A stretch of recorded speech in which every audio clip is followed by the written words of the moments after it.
Welcome to the hottest movie review on the internet today, the A-List Review.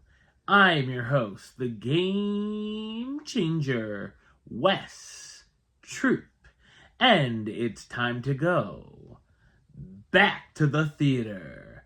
And it may be the ending to one of the worst franchises in cinema history, the Sony Spider-Verse with no Spider-Man.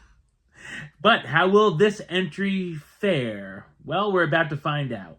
My review of the 2024 action superhero film, Kraven the Hunter, coming up now.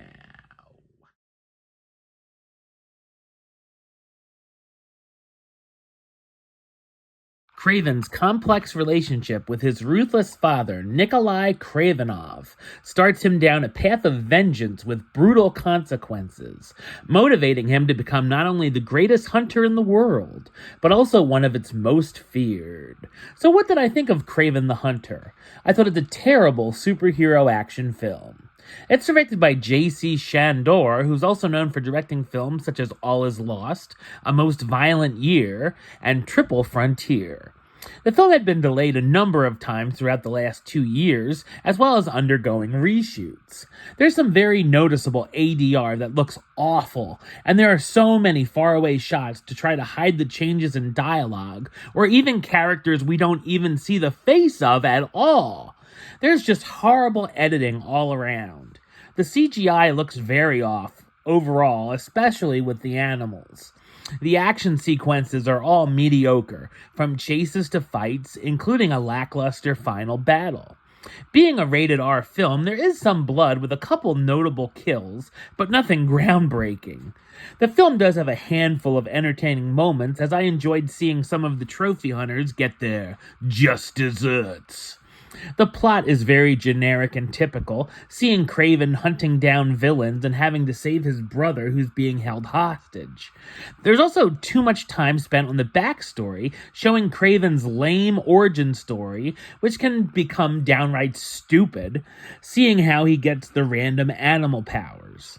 There's quite a few characters which feel like they're forced into this film and make it way too overstuffed. It also spends too much time setting up elements for future projects that won't be released. The writing is bad all around, and the dialogue is horrendous. The so-called jokes are truly terrible, and they all fall flat on their face. While I did laugh, it was unintentionally at some of these lines. The characters are all one note, if that, with some very questionable villains.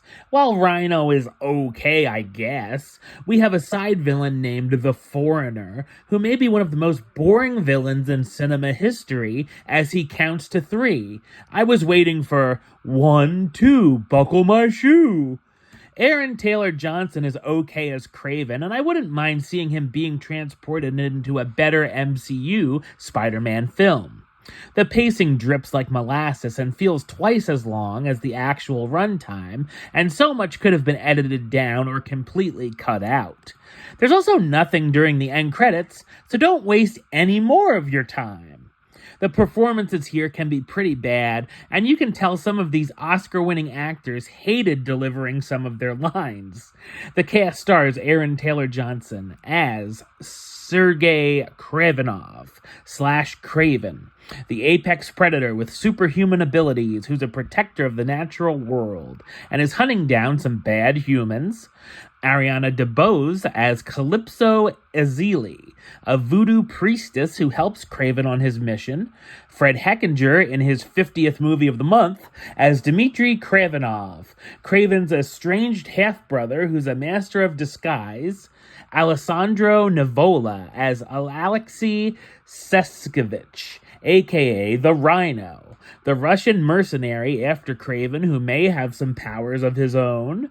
Christopher Abbott as the Foreigner, an assassin hired by Alexei, and Russell Crowe as Nikolai Kravenov, Kraven's estranged father who's a ruthless crime lord. While it's not as bad as Madam Web, in my opinion, if Kraven the Hunter is the last entry in the horrible Sony-verse of Spider-Man villain films, the whole idea was really a waste of money and people's time. Number-wise, I'm going to give it a 3 out of 10, which gives it the A-list rating of Kraven the Hunter. I only got 2 words for ya. Suck it. Alright, well, that's the show. I'll be back with another review very soon. But until then, don't forget to like, comment, and subscribe right here on YouTube. YouTube.com/WestsideOf515. Like the show on Facebook, Facebook.com/WestTroopaList. And of course, you can follow me on the Instagram and Letterboxd at WestAList. Until next time, Troop out.